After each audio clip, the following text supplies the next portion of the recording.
I had been following his work in magazines and at conventions. Every time he had a display up at a Worldcon, or I would go through and just be drooling a little bit over all the beautiful work that he'd done.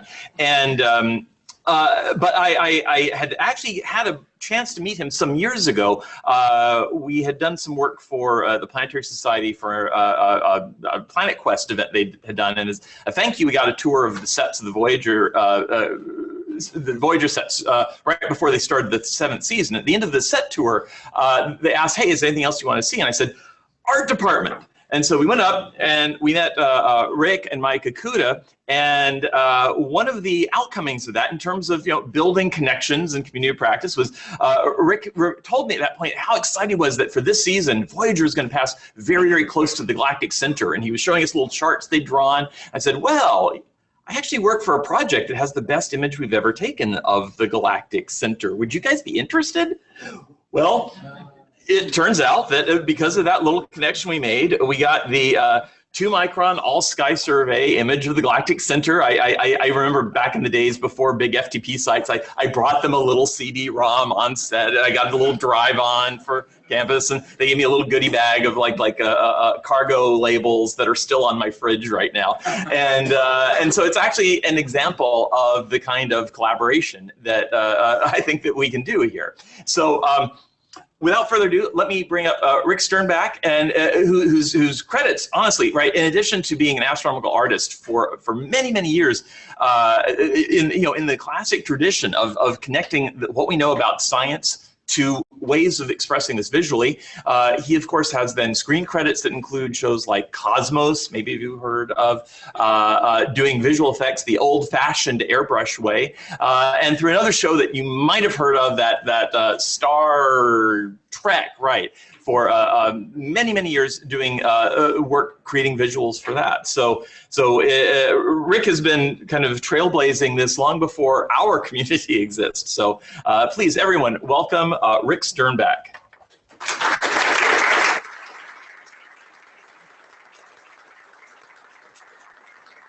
Thank you, sir. And there we go. All right. Well, thank you, Robert, and anyone else that is responsible for this conference. I thank you for inviting me and allowing me to bring along a couple of my IAAA colleagues, Aldo Spidoni and Doug Forrest. I will speak more about IAAA in a little bit, but you guys really want to hear about things like sub-D patches and particle systems and shaders, right? Nah, me neither. You guys are all, I bow down. I applaud you for all of the amazing, computerized work and film work, and we in IAAA, we have a lot of overlap. I jumped at the chance to come here and be part of this, to introduce IAAA to more interesting techniques for doing things. So let me get into a little bit of history. Yes, Robert says the old-fashioned way of doing things. Okay, well, a lot of us still use acrylic paint and airbrush, animation cells, and things like that. I'm going to hit the advance button on this to make it go forward. Just click the trackpad or the arrow. Okay, fantastic.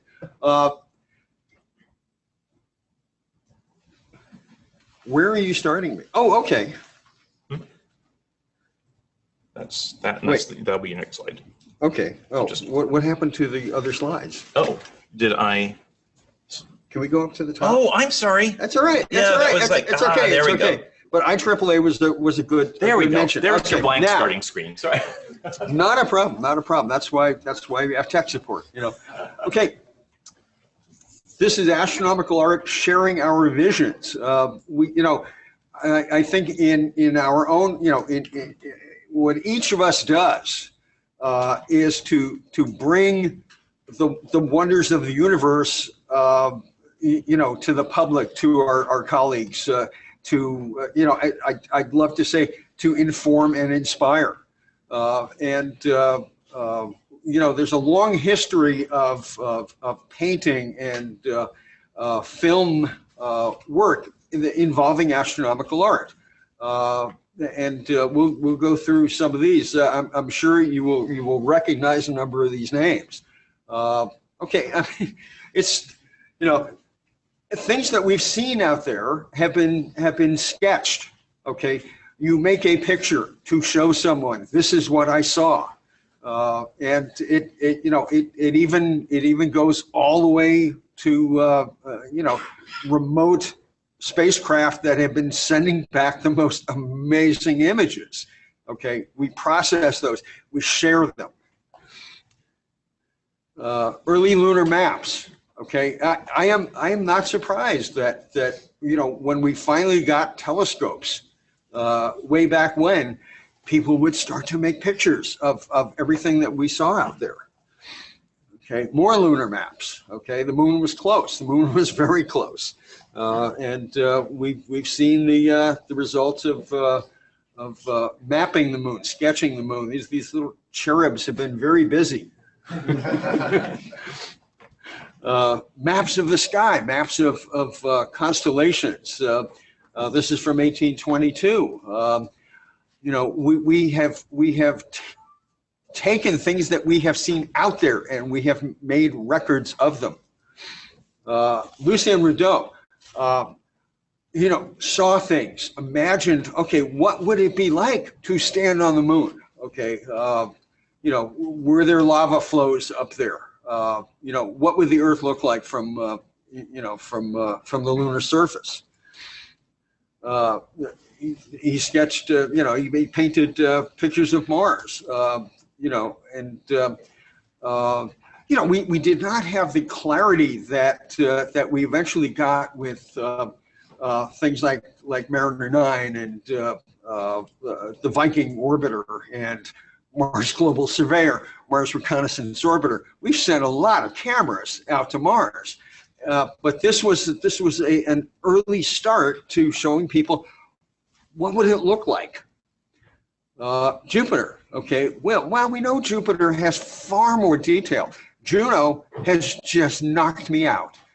Looking at all of the cloud formations and the dynamics of the clouds on Jupiter, you know, all of us talking within IEEE have just been, you know, made crazy by it. Saturn, okay, what would Saturn's shadow look like? Or the rings, what would the ring shadow look like on the planet?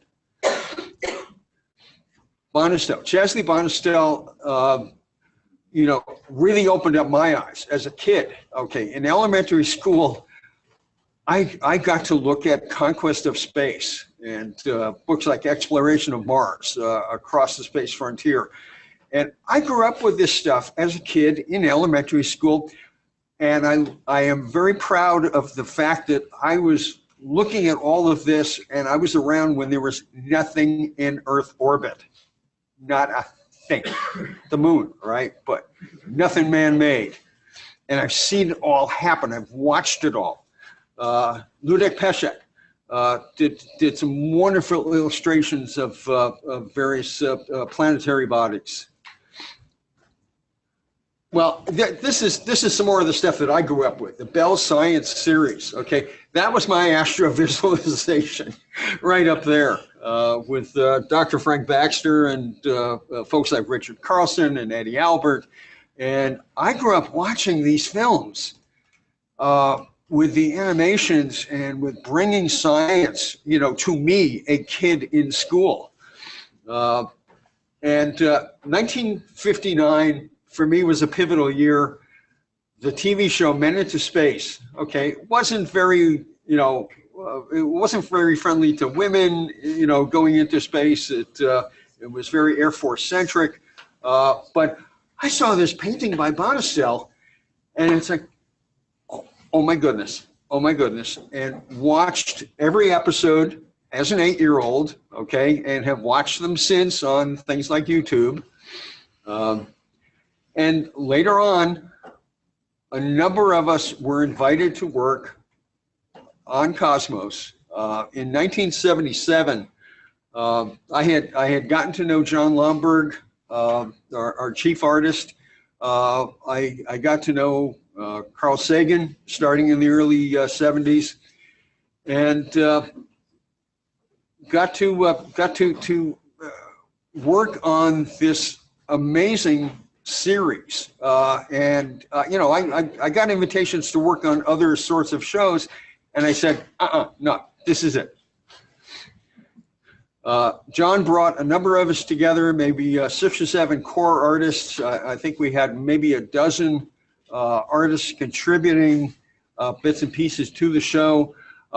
This was a press release talking about the artistic work to be accurate, okay? And we all kind of spoke the same language. I mean, I started out doing astronomical art, science fiction magazine covers, but very hard science.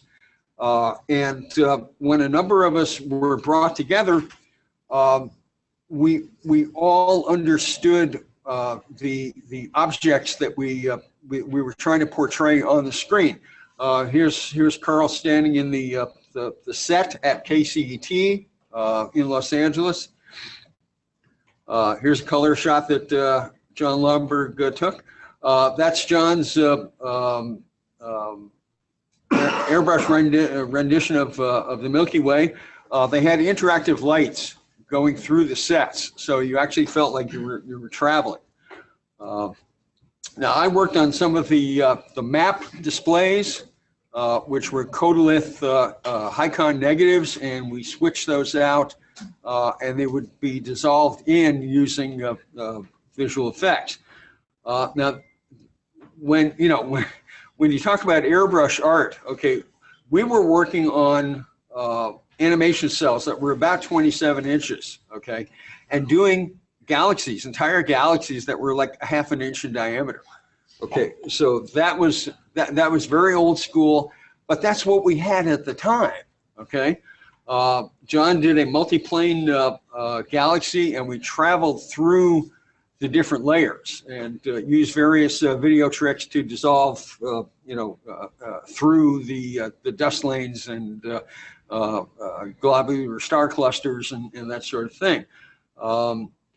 But we knew the material. Okay, we weren't simply illustrators, hired where we would have to be taught all of this.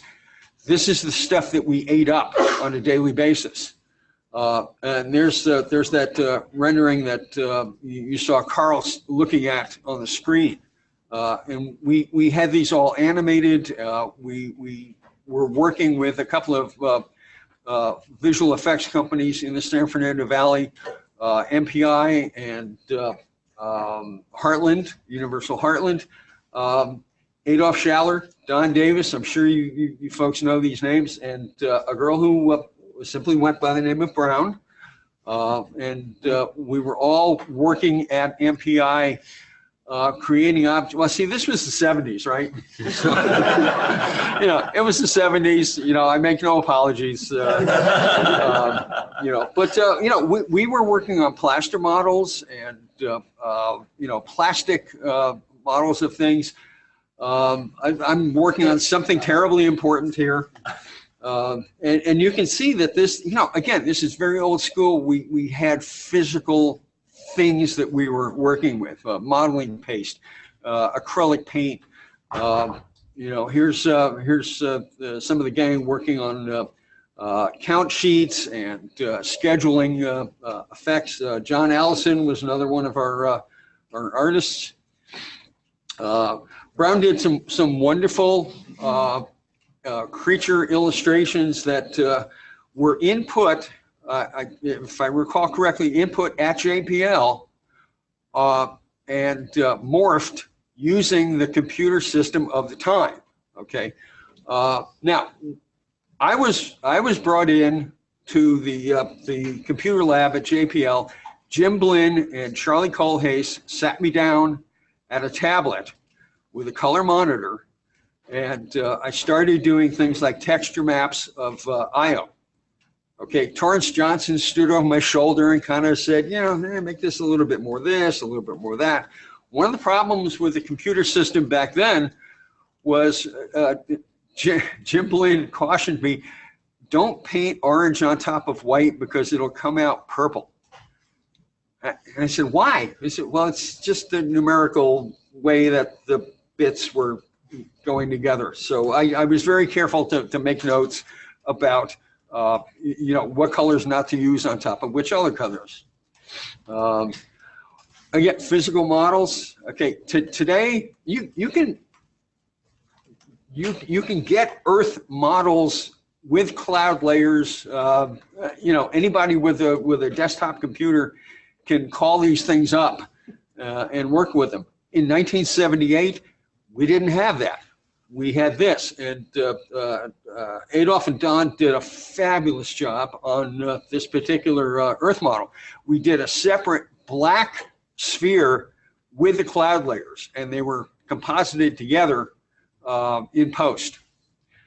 Carl in the cosmic calendar, Magicam did some wonderful things of putting Carl together, you know, and this, you know, you notice how a lot of movies today are all shot on green screen, right?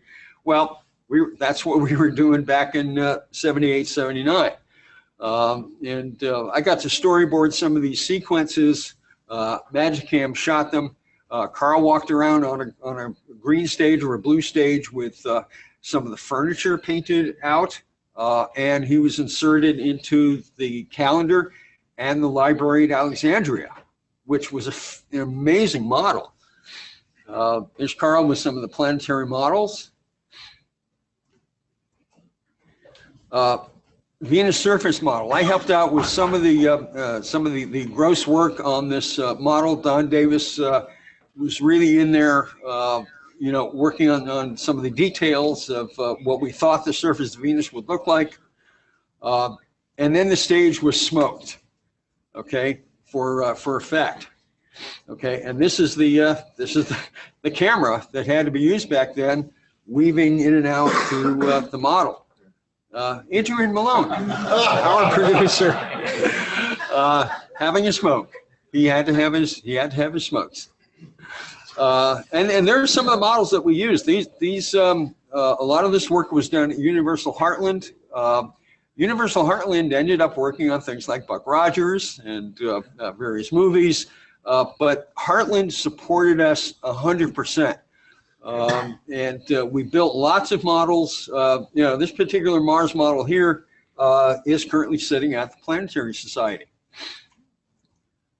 And there it is. Don Davis got in there with a Dremel and working with a particular sort of hard foam material, which we nicknamed Green Death. You don't want to breathe that stuff. You know, it's the kind of stuff you stick flowers into. You know, but it was great. It was great to carve. And then we did a gigantic valley, you know, Valles Marineris trench. Lots of cardboard and lots of fabric draped plaster, gravel, rocks, and then we smoked it in for the travel sequence. Adolf Schallers, amazing 9-panel hunters, floaters, and sinkers. Each one of these panels, if I remember correctly, was at least 20 by 30 inches. This thing was enormous. You know, and Adolf was the guy who convinced us all to buy Pache AB airbrushes. Sounds like a dentist drill, and just you could paint as though you were drawing with very finely sharpened color pencils. It was just amazing. I did some sketch work for some of the models and animations. We didn't know what a Iapetus looked like. The scientific advice that we were getting was, okay, one half is really bright, one half is really dark. Okay, and that's pretty much what we got. Well, okay, Cassini told us better years later. Okay, and I think Emily Lachdwal and I had some emails going back and forth. You got dirt on my snow. No, you got snow on my dirt. Had some fun actually modeling this for an exhibit at the Griffith. This is where the science comes in. Okay, once Cassini got all of the wonderful photos and the cylindrical projections were made, I was able to take those maps, turn them into gores, okay, in a Photoshop plugin, okay, and lay them up onto the model and copy each gore with my drill, with my Dremel, and was able to do molding and casting, and finally, the model for the exhibit.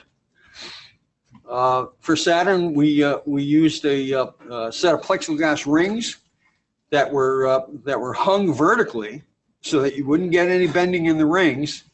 And Heartland shot this in 35 millimeter, and we used those in the show. Here's a little better view of it. Now, one of the things that happened on this was that Cosmos was being produced while Voyager 1 was getting all of its amazing photography. Our special effects were being obsoleted every week. And we went to Arco and we said, could we have a couple of bucks to reshoot some of these sequences? And they said no. So we did what we could with what we had.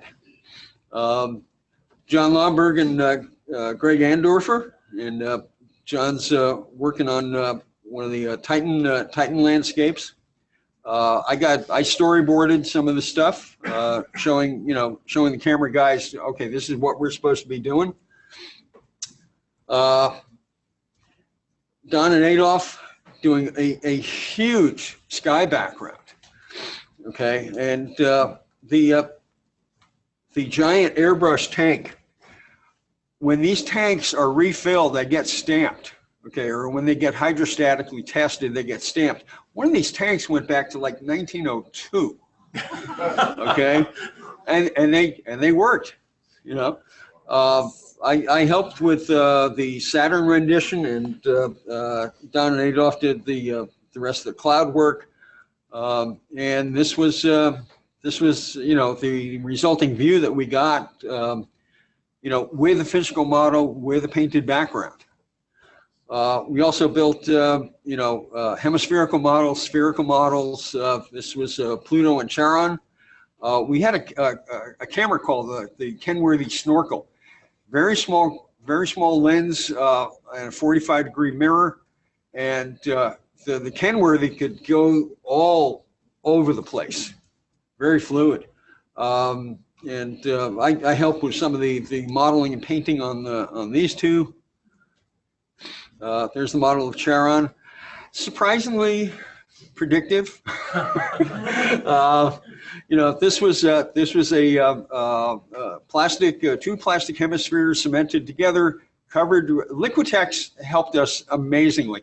Liquitex modeling paste it has just done an amazing job with textures. So we were able to create some textures, paint them again according to the best scientific information that we had. There's another angle on it. We were told, all right, Charon would have some warmish tones, some brighter, cooler tones, and we worked that in.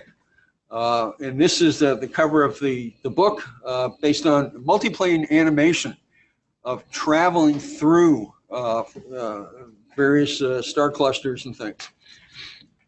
World builders. Now, on the heels of Cosmos, okay, in 1981, a group of us got together at a science fiction convention, and we did a three-day workshop on building an alien world, populating it with native creatures, and then on the third day, humans arrived.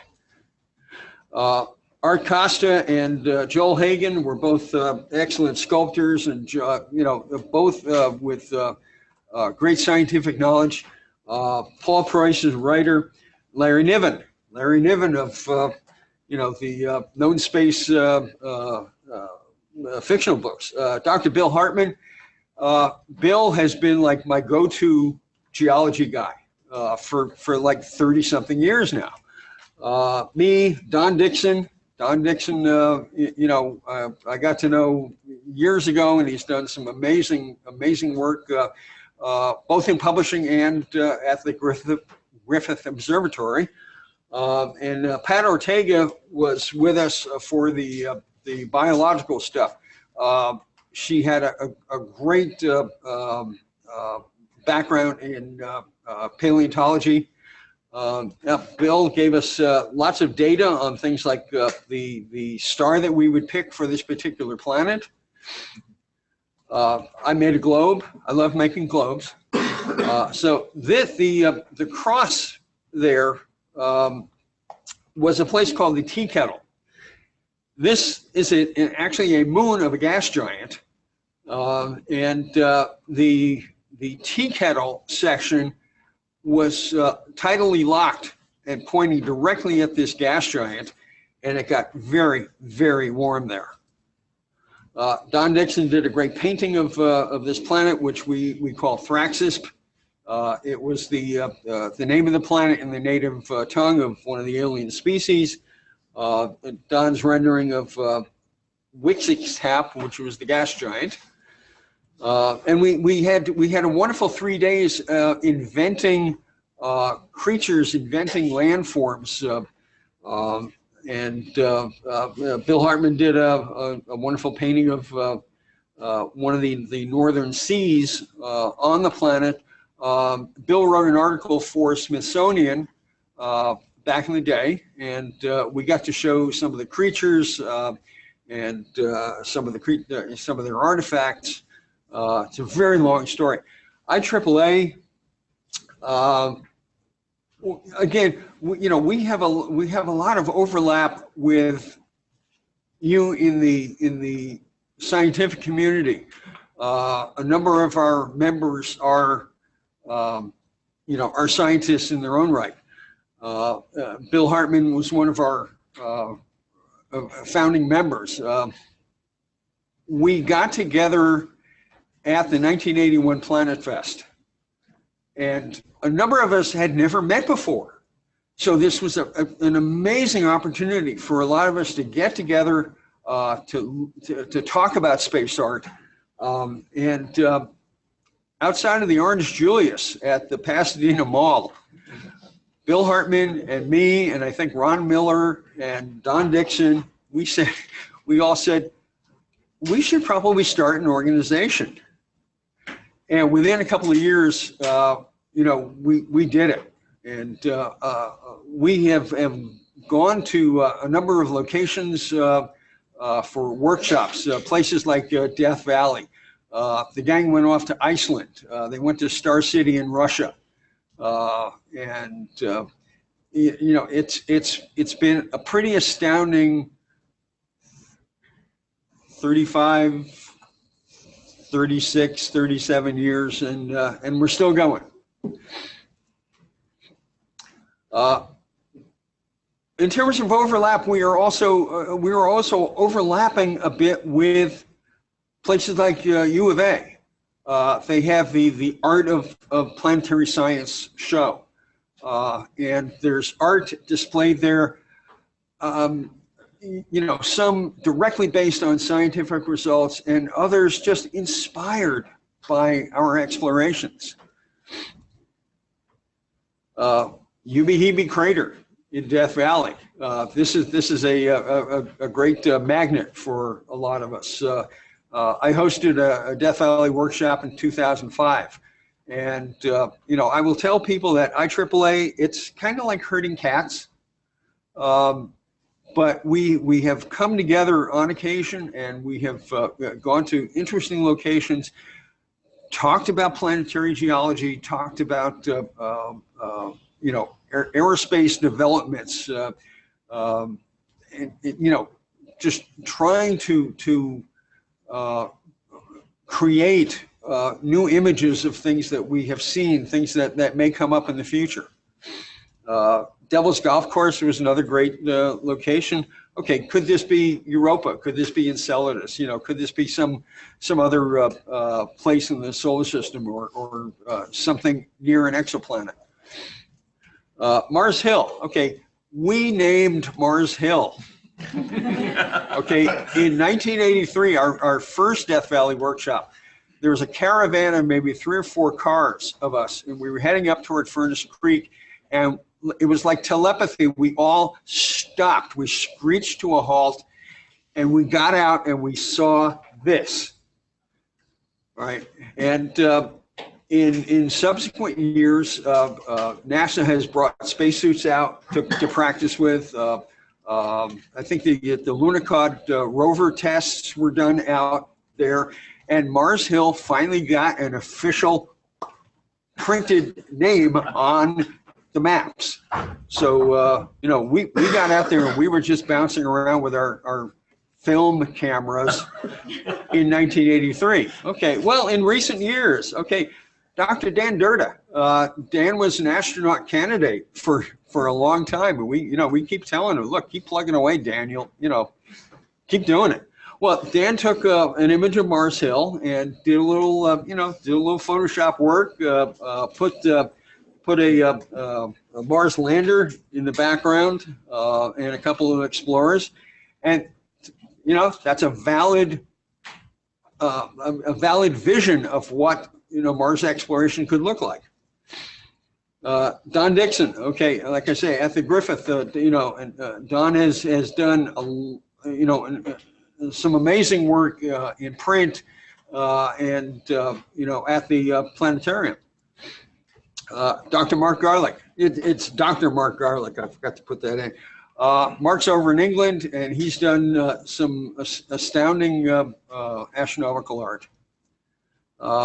We're going to take a little tour out through the solar system here. Norm Siegel did a wonderful shot of a disintegrating Venera probe on Venus.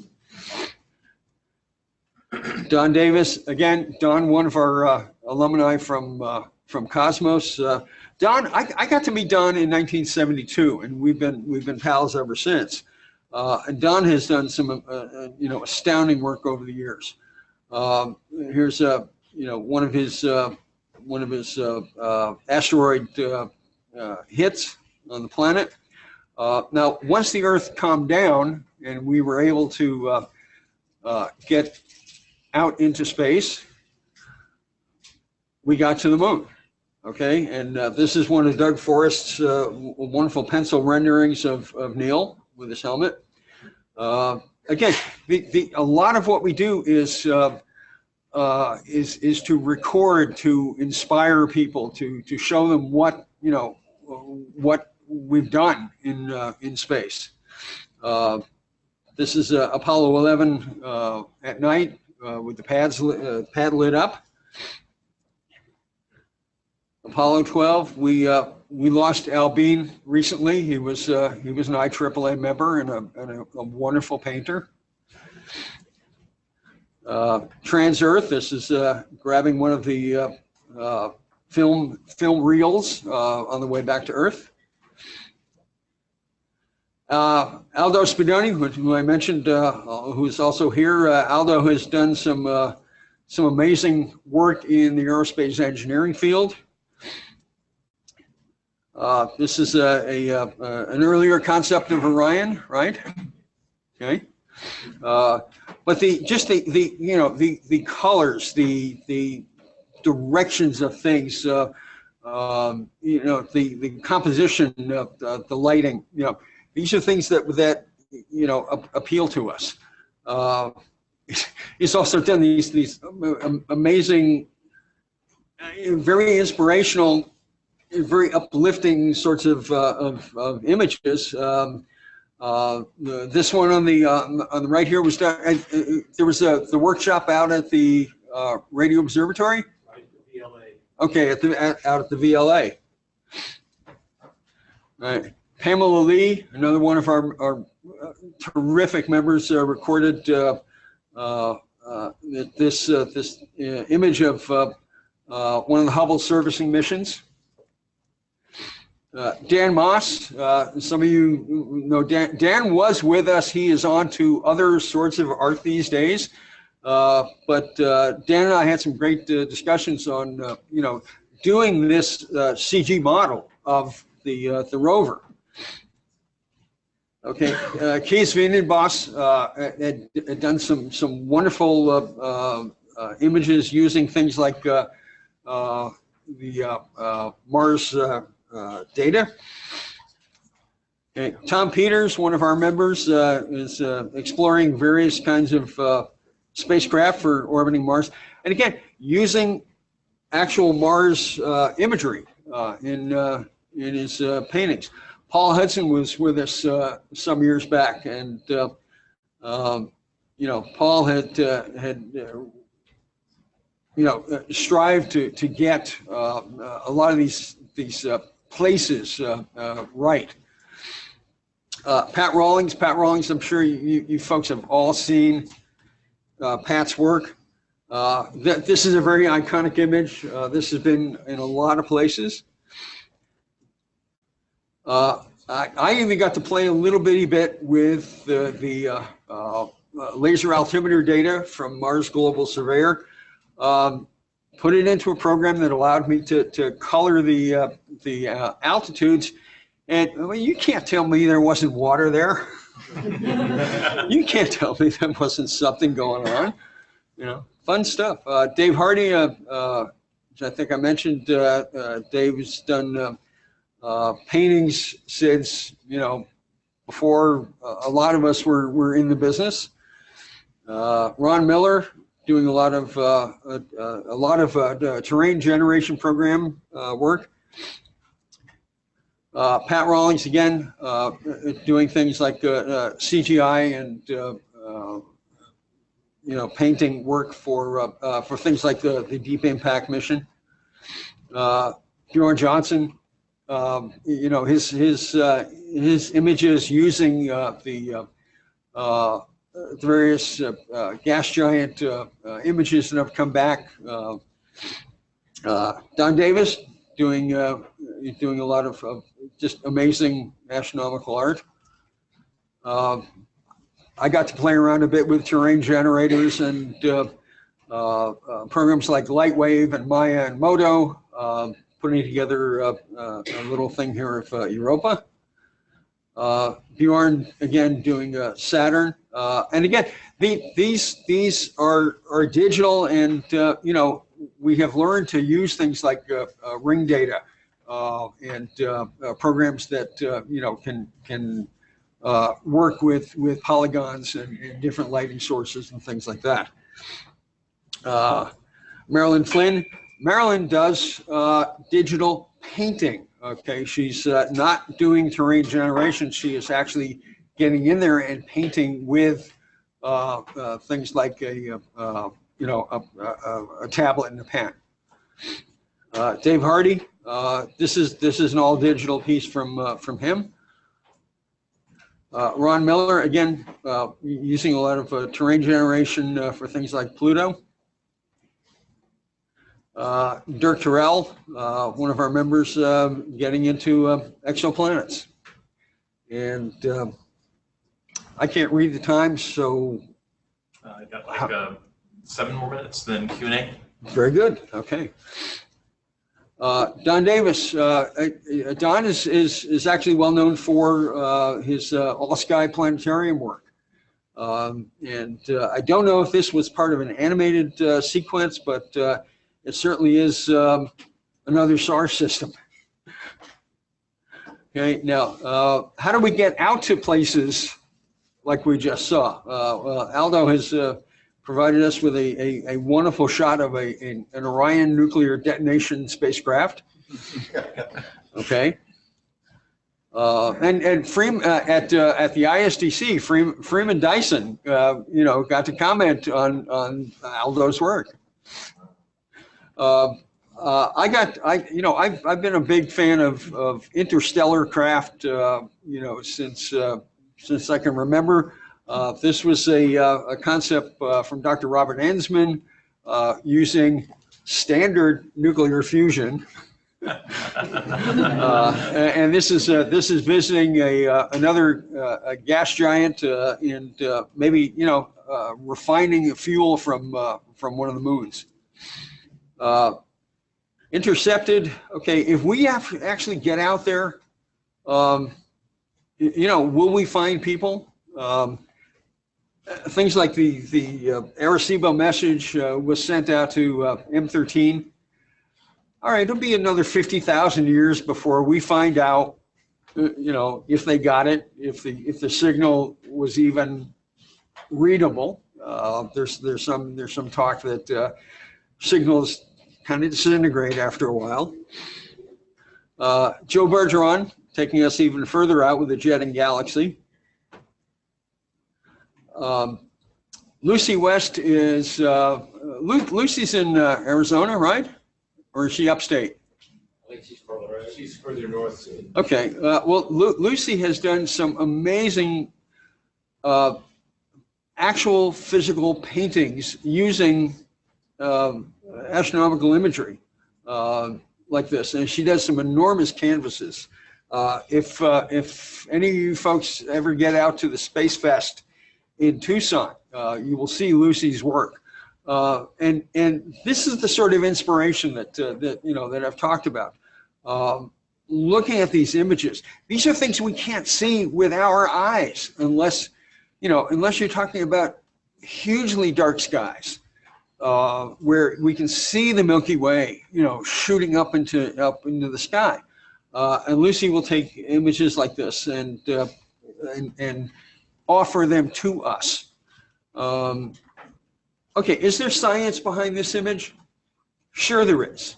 Solar flares, subatomic particle tracks, DNA. She's taking a lot of the concepts and putting them into a wonderful image, which is not, it's not super hard science, but it is literally a bridge between art and science. And what do you know? I made it.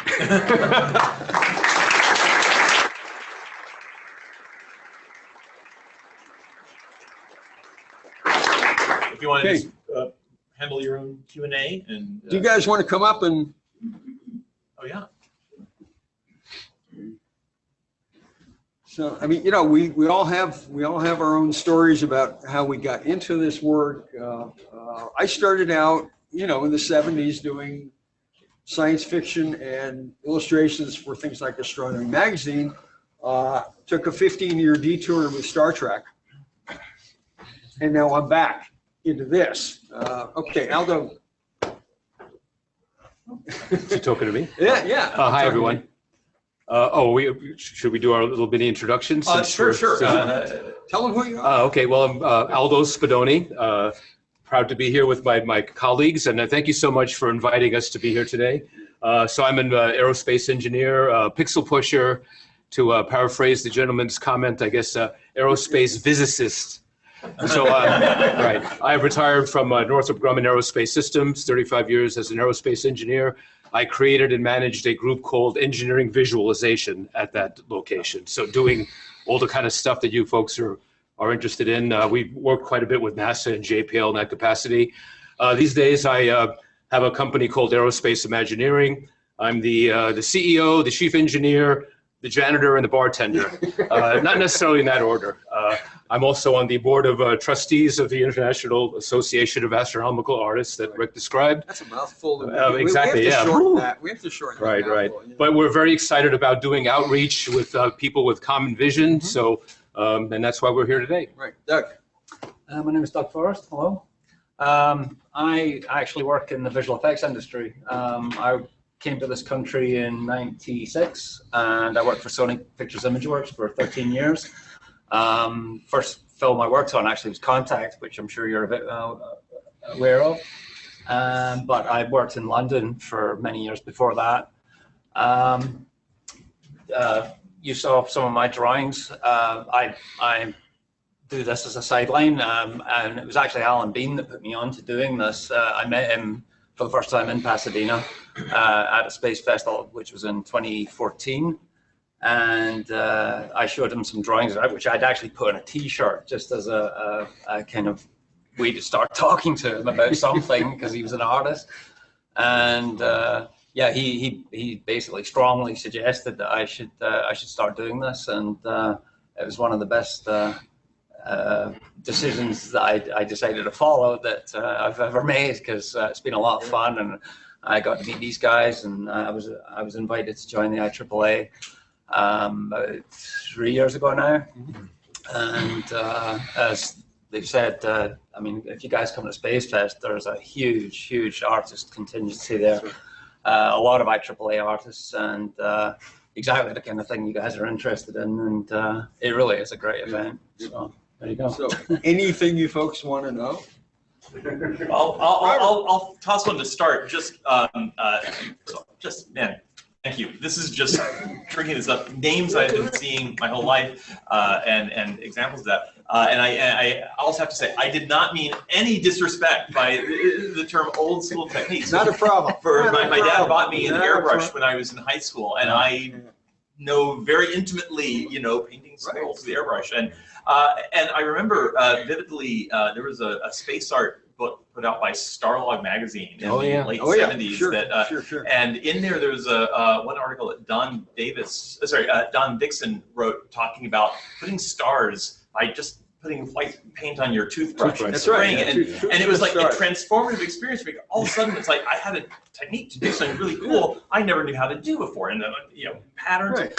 I'm curious whether it's old school techniques or new school. Are there any like kind of neat little tricks of the trades, or things that you found that just, this is a really cool way I can do something neat to produce a piece? You do rapidly learn to use a used toothbrush, by the way. Yeah, that's true. That's one lesson learned.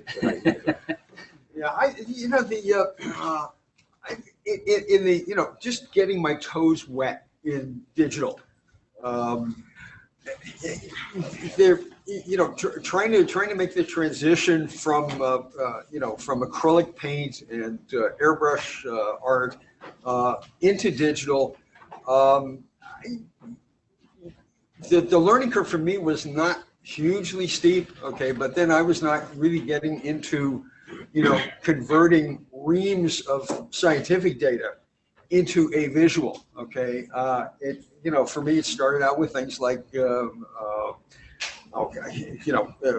Photoshop, and just trying to learn those tools, but then moving on to each new application, learning little bits that would help me make an image.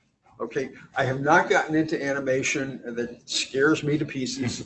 It's a whole different discipline. It's a whole different mindset.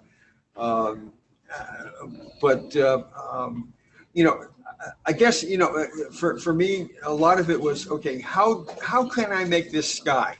And then how do I pop this planet on top of the sky? How do I make sure that the lighting directions on the sky and the ground are believable? That sort of thing. So for me, it was like one little step at a time to try to achieve that using a variety of different programs. Mm-hmm.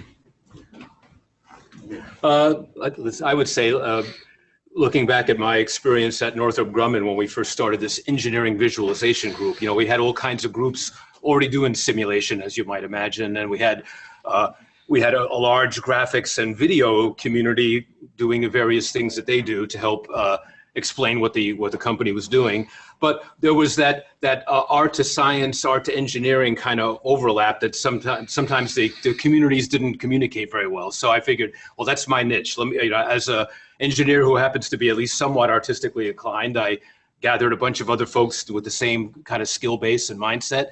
And our first challenge was, well, what tools are we going to use? And we first looked at the visual, and this is like back in the 90s. So, computer graphics and high-end software applications were becoming something that you could buy, a corporation could afford to buy, running on, Silicon graphics computers.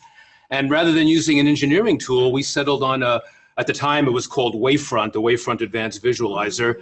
And then we transitioned to Houdini, which is a an entertainment industry 3D full-up modeling animation package. But we found actually it's very parametric. It was easier to import engineering data into that tool or those tool sets than it was for us to use at least the engineering tools we were exposed to design for visualizations. And we use some of those as well. But we found that even in art and science, there's a good overlap not only in the mindsets but in the tool base. Sometimes. So it was interesting. We found entertainment tools worked better for us even when we were envisioning hard engineering data. So it's one interesting outcome, my experience. Go, please. Get a question back here. I work at a community college dealing with students that some of which have expressed interest in going into the field and doing what you guys do. What advice would you give them on what classes they should take, what software packages they should learn, and how to get this kind of job? Just from the artistic side, take art history. I loved art history. I have Jansen's History of Art. It's a monstrous book, but I've been able to get things out of that even when I'm doing more science-based things. You can become a great technician, but maybe not have a wonderful artistic eye. Learn art history. Look at Monet, look at just look at everybody, okay, and learn things about composition and light and shadow, and all of that, you can apply with the computer tools. Absolutely. I mean, I would definitely say on a very basic, learn Photoshop. Learn Photoshop really well, because I use that I've started getting away from just drawing photographs, copying photographs. I'm trying to get away to do something a lot more original, and Photoshop really helps you quickly set that up. I do things with models at home that I'll take pictures of, and then I'll embellish them, and then I draw them. I'm not just drawing from here. So yeah, and that's a really good one. Photoshop is my core business tool. So rather than fake news, I create precision disinformation. you get to charge a lot more if you do it that way. I would say find a niche. I mean, there's so much going on. There's so many aspects you could focus on. Even in my relatively small group of 6 people, it still required a fair amount of specialists. Some people are great at modeling, but they don't necessarily have an eye for cinematography when you're trying to animate and come up with an interesting sequence. So explore a little bit of everything, but find your niche. I really like this aspect. Just, you could be general for a while, but at some point, especially if you're going to try to earn a living doing it, find your niche within the larger community of engineering and visualization and graphics and science. But a strong research too. For research. Right. Yes. And a strong foundation is really important. Right. I have a question from Brandon, and then Frank, and then Lee. Okay, I'll be quick. So I think we can all agree that, or most of us at least, that Cosmos was really seminal in us becoming astronomers, or at least interested in the field. And your work has really inspired a lot of people. But my question is, what was more about what's going on in your brain when you created the process? When you created the 3D structures and the art, how did your learning change about those physical objects, and how does that maybe apply to how we want to teach these to others? Not just consume, but also how can we use that process that you did with 3D structures and art to help them understand the universe in any way? I think when we were in the production situation with Cosmos, building the models, we started with whatever scientific data we had, okay, and we were very fortunate to be able to talk to a number of the scientists on the Voyager project, and get the latest and greatest thoughts on, okay, what would the surface of Io look like? This is before the volcanoes, before any of the amazing results that came out of Voyager. We were, let's say, trying to replicate structures that we sort of understood, like things like lunar craters. Okay, maybe we were obsoleted, by the real data, but we took whatever information we had at the time, I love building models because it's very tactile. Okay, we can move the modeling paste around. We can, change the painting of the colors and so forth. So I think for me, it was bouncing back and forth between, okay, is this scientifically plausible, and does it look cool? Yeah.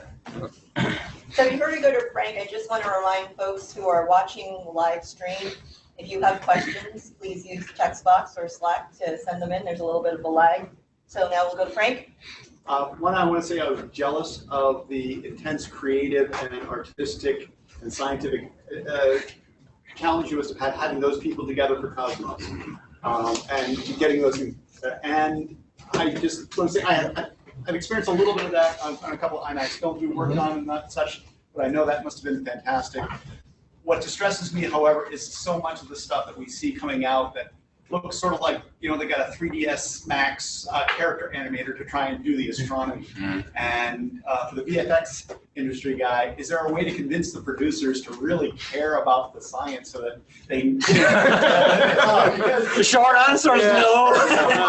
The short answer, yeah. It is actually a real frustration. From my particular focus, things like Apollo 13, there are, I know the guy that did the models on it, and I gave him a hard time about it after the fact. It's just, And that's one of the better films. and that's one of the better That's films. right. And it's not a documentary; it's a movie. Yes, the Right. ones that are more documentary minded, it is very difficult. There is always money comes first, time is money, blah blah blah, and it just feels that there's a lot of people who would really almost do it for nothing, to do the research for them. Say no, just there's so many locations that people can find the information. They took all those artists who've done Middle Earth and they pulled them in and they got some amazing stuff out. Yeah, it's definitely doable, and it's a major frustration for those of us that are interested in this stuff and see that, and you think, oh geez, if only that'd be me on, But at the same time, the reality is, they're just not listening. Yeah, so some of us are rivet counters. Okay, some of us are very picky, especially about things like the hardware, or look at The Martian with some of the exaggerated landscapes and that sort of thing. Did it diminish the enjoyment of the film? Not for me. I still thought it was fun. It's hard to really kind of push if you're just one person working in the office. I'd say it has to come from the top down. If you have an executive producer or the director, someone like Spielberg or Tom Hanks or someone like that, if they want to do it, it'll get done. But from the bottom up, it's not going to work unless you could convincingly show that there's going to be some big cost saving. And I found in any industry, whether it's engineering or science or entertainment, the money people are always conservative. They'd much rather, let's just do the same thing over again. Why do we want to take a risk doing something different? So you got to get past that mindset, and that can only come from the top, in my experience.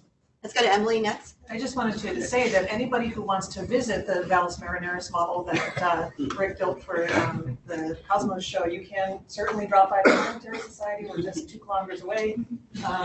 There's a volunteer who will be able to tour of that. And the other artwork that we have, also created by IAAA artists, is all on display there. Can you just stop by, walk in the door? You can just stop by. It's better if you make an appointment just so that to make sure there's somebody around, but there's usually somebody around doing the tours. I have to say, IAAA and the Planetary Society have traveled parallel paths, and you guys have been terrific. So before we go to Carter, just checking in online. I know it's going to take a while for people to find that box and send their questions if they have any, but please do so. Carter? Carter Remmer. Carter's here. National History. Former IAAA member. Hey, Carter. I didn't see who's there. In many ways, I think Voyager really was this No, before that, but Voyager, as you eloquently pointed out, is coming out just after Cosmos, Carl Sagan's Cosmos came out. And I was just wondering how frustrated Carl was with the sense of the timing of Cosmos insofar as the visuals that you guys were producing that were, it was a great talk, and it was just, it just really had that edge of sort of like edge of discovery, which is wonderful actually about what Voyager did, because it really opened up Jupiter's and Neptunian systems, but over years. But I'm just wondering, how frustrated was Carl in that, in the sense of the visuals that were being produced were going to be sort of obsolete? I don't have any direct, verbal evidence of any frustration, but I know that we who were working on the effects work, we saw certain pictures coming onto the monitors at JPL, and we said, we have to fix this. So we were kind of frustrated, but we were so busy, and we really wanted to get, as much of what we saw into the show. I'll say one quick thing. For me, being at JPL for a lot of the key events was just astoundingly exciting. Okay, standing in front of me, I was kind of hanging back. Carl and Larry Soderblom were looking at a monitor, and they were both wondering, why are there so many double craters on Ganymede? And I'm like sitting back, oh my God, look at all this. And we got to talk to the investigators, and as the results came in, we tried to apply a lot of that stuff. So I think the timing was fine. I think that people really got a sense that we were getting out there. I think this brings up the broader point of how we bring along our audiences through the process of discovery. I mean, even in the TRAPPIST communications, we had quite a big change to us, right, of the constraints on the densities. And so it made the New York Times front page, Tim and Robert's visualizations, and it changed over the year about which planets were rocking and which ones were not. So, I think it's an issue that we all have to think about, how the community, our audiences, the public community perceive science, and when we change things, and that really this is the process, and how do you then, mitigate uncertainties people have about the process of science, whether or not what they're seeing from scientists is real or not. So we have one last question before we go to the break. Ken? Not really a question, so thank you for inspiring those of us who chose to become teachers and educators and use this stuff every day in our classrooms at Planetarium. Thank you for Cosmos, and thank you for continuing to inspire and for all of you all that provide that stuff for us. Thank you very much. Thanks a lot. Well, with that.